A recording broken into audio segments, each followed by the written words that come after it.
নিজে থেকে চলে আসছি, কারণ মা অনেক কষ্ট করতো, খাওয়াইতে পারতো না, এটার জন্য চলে আসছি আর কি। চলে আসছি, ভাবছিলাম যে বাড়িতে টাকা পাঠাবো, কিন্তু তার হয় নাই। সবসময় টাকা কামাইতে পারি না। মোহাম্মদ রাকিবুল ইসলাম। আপনি থাকেন কোথায়?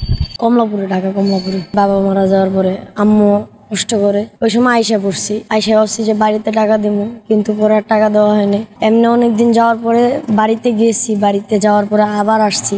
আসার পরে এই যে আস্তে আস্তে এনে পরিচিত, সবকিছু পরিচিত হইলো। এদিকে মানুষের কাজ করতে যাই, ওইটাও করতে পারি না। মানুষের কাছে চাইলেও শরম লাগে। আপনি আপনার মা বাবাকে কিভাবে হারিয়েছেন? হারাই নাই বলতে, নিজে থেকে চলে আসছি, কারণ মা অনেক কষ্ট করতো, খাওয়াইতে পারতো না, এটার জন্য চলে আসছি আর কি। চলে আসছি, ভাবছিলাম যে বাড়িতে টাকা পাঠাবো, কিন্তু তার হয় নাই। সবসময় টাকা কামাইতে পারি না। মাঝে মাঝে হঠাৎ যখন মানুষ আসে, ছোট ছোট টিপ ধইরা নিয়ে আসি। প্রতিদিন 200-300 টাকা হয় খাওয়া দাওয়ার পরেও।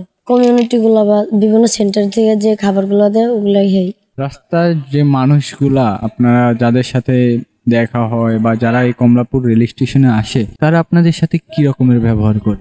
অনেকের মন অনেক ভালো, আবার অনেকের মন একেবারে তিতা। মানে মানুষের সঙ্গে কথা বলবো যে কথাটাও বলতে পারে না সুন্দর করে। ব্যবহার করে অনেকের অনেক খারাপ লাগে, আবার অনেক সময় ভালোও লাগে।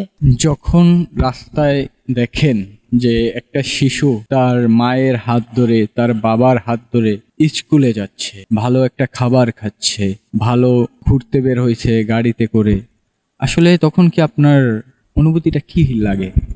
মানে নিজের কাছে এমনটাই লাগে যখন দেখে যে একটা ছেলে তার বাবার সঙ্গে হাঁটতে যেতেছে, তখন আমার ওই পুরানা কাহিনী, বাবার মৃত্যুর কাহিনী মনে পড়ে। তখন কান্না এসে পড়ে। একটা জিনিস মনে ছিল, আমার বাবা তো নামাজ পড়তো সবসময়। আমার বাবার মতো আর দুনিয়াটা এরকম দেখি না। আমার বাবা অনেক ভালো ছিল, 5 ওয়াক্ত নামাজ পড়তো।